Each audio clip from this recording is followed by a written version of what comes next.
Kita bergeser ke informasi lain, Saudara. Polemik penundaan pengangkatan CASN dan PPK jadi sorotan. DPR minta pemerintah mencari solusi untuk CASN yang sudah resign dari pekerjaan sebelumnya. Kebijakan penundaan ini juga menuai protes dari CASN di daerah. Waktu tunggu pengangkatan hingga Oktober 2025 bagi calon aparatur sipil negara CASN dan Maret 2026 bagi calon pegawai pemerintah dengan perjanjian kerja CP3K tentu membuat resah. Pasalnya, banyak di antara mereka yang sudah mengundurkan diri dari pekerjaannya terdahulu, namun tak ada kejelasan dari pemerintah mengenai status mereka. Sementara Menteri Pendayagunaan Aparatur Negara Reformasi Birokrasi Menpan RB Rini Widiantini telah melaporkan hal ini kepada Presiden. Nah, kami pasti akan meminta pemerintah harus mencari solusi terhadap mereka yang sudah berhenti dari pekerjaannya, yang sudah mengambil, katakanlah mungkin berhenti dari pekerjaannya. Nah, bagaimana solusinya? Apa bantuan yang bisa diberikan pemerintah? Nah, kami masih akan meminta berkonsultasi dengan pemerintah agar ada bantuan paling tidak buat mereka-mereka yang saat ini katakanlah menunggu. Dengan Presiden ngobrol apa? Ngomongnya sekolah rakyat. Ya? Tapi untuk CASN sempat dilaporkan nggak, Bu? Ya sudah dilaporkan, nanti akan ada. Akan ada keputusan ya, Bu? Calon aparatur sipil negara dan pegawai pemerintah dengan perjanjian kerja atau P3K Provinsi Sulawesi Tenggara menggelar unjuk rasa. Mereka menolak penundaan pengangkatan CASN dan P3K tahap 1.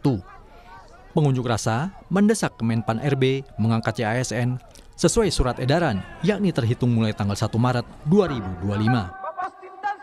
Sangat dirugikan. Kenapa dirugikan? Karena selama kurang lebih 1 tahun itu kami tidak mendapatkan gaji, tidak bisa bekerja secara intens. Soalnya kan mengerti sendiri toh bagaimana kita bekerja terus kita tidak digaji selama 1 tahun itu.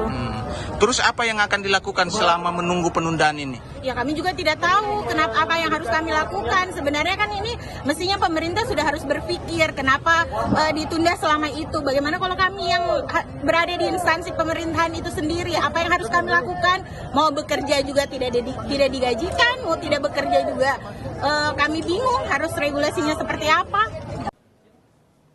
Di Pontianak, aksi meminta pemerintah mencabut surat edaran Menpan RB terkait pengunduran pengangkatan CPNS dan CP3K 2024 dilakukan di Balai Petitih, Kantor Gubernur Kalimantan Barat. Pemerintah daerah Provinsi Kalbar telah menyampaikan surat kepada Ketua Komisi 2 DPR RI dan Menpan RB terkait hal ini. Bapak Gubernur meminta agar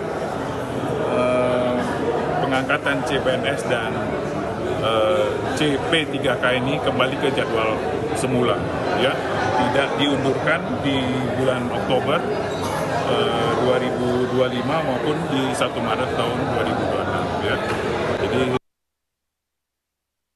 Badan Kepegawaian Negara BKN menanggapi keluhan sejumlah calon aparatur sipil negara yang sudah terlanjur mengundurkan diri dari pekerjaan lamanya. BKN akan berkoordinasi dengan Kemenpan RB dan juga instansi lain terkait para CASN yang sudah terlanjur menganggur.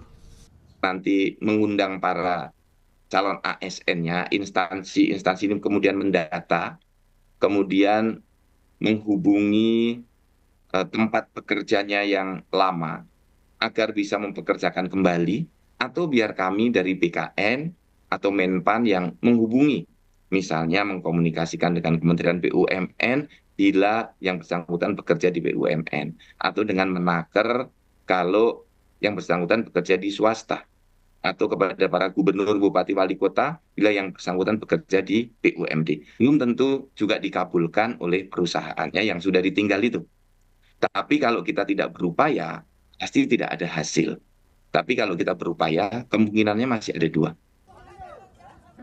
Penundaan ini sangat berdampak untuk CASN dan CP3K. Ada di antara mereka telah mengundurkan diri dari pekerjaannya. Mereka memilih tidak bekerja sejak beberapa bulan lalu agar fokus pada seleksi. Bahkan, ada yang telah membayar penalti sesuai perjanjian di tempat kerja mereka dulu. Formasi seleksi CASN 2024 sebanyak 240.970, sedangkan formasi P3K sebanyak 1.017.000 lebih. Tim Liputan, Kompas TV.